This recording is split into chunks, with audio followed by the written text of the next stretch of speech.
It was a glorious summer day on the island of Sodor. Toby was collecting milk from the dairy. James was pulling passengers to Brendam Docks. And Thomas was taking some workmen to work.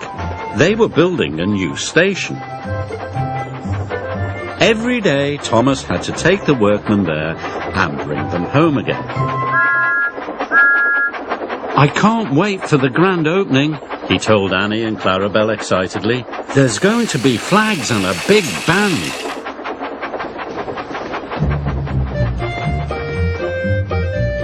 On the way to the new station, there was a difficult bend in the track. Thomas didn't like it at all. He was worried about the bend, but his good friends Annie and Clarabel were there to help him. "Slow down," they sang out. "Slow down and puff with care." So Thomas did slow down, and he puffed with care. "Thank you," Thomas puffed to Annie and Clarabel. "I couldn't have done it without you."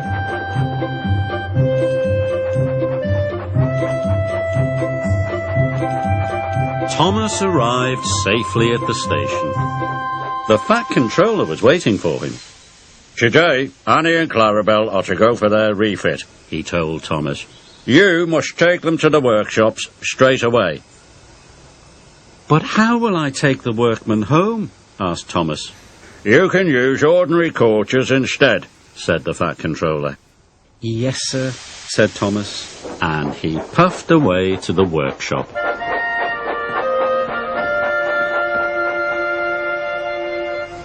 Thomas said goodbye to Annie and Clarabel.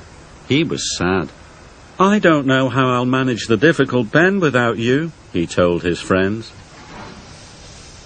The next day, Thomas puffed to the coach yard.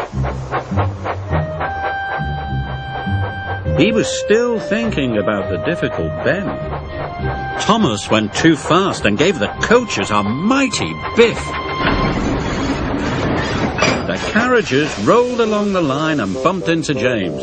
"Watch what you're doing!" James snorted. "Sorry," Thomas puffed. Thomas was missing Annie and Clarabel. He would never have biffed into them. Soon Thomas was on his way to pick up the workers at the new station. Difficult bend, he puffed nervously. The difficult bend came nearer and nearer. Thomas was supposed to slow down, but he wanted to get past the bend quickly. So Thomas went faster and faster. The carriages rattled and shook.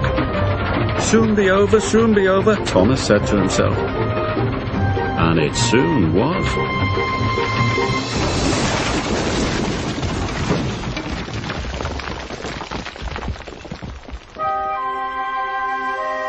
Luckily, no one was hurt.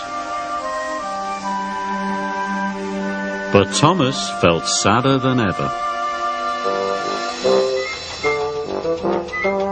Harvey arrived to help clear up the mess. Harvey didn't like seeing Thomas so unhappy. "I can't go round the difficult bend," Thomas wished sadly. "I'm not a useful engine without Annie and Clarabel." "You are a really useful engine," said Harvey, "and a jolly good friend." And he puffed away.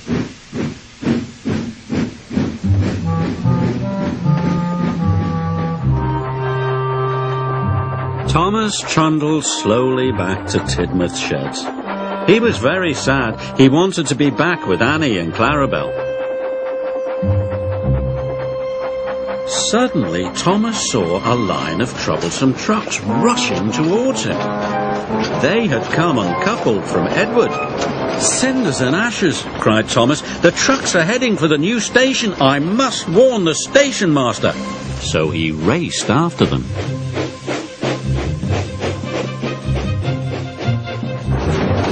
The troublesome trucks clattered along the track. Thomas was determined to save the new station, so he dashed after the runaway trucks.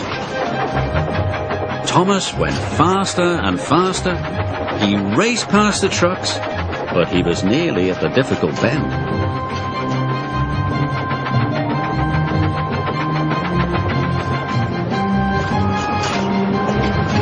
Thomas wanted to go fast, but he knew he couldn't.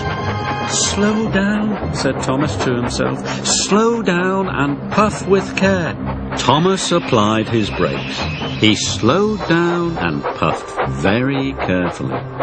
He made it round a difficult bend all by himself. "I've done it," he tooted. But so did the runaway trucks. Thomas puffed as fast as he could, and he raced into the station just in time. "Runaway trucks are coming," he cried. "You must change the points." The signalman quickly changed the points. The troublesome trucks hurtled into a siding. They biffed and bashed the buffers.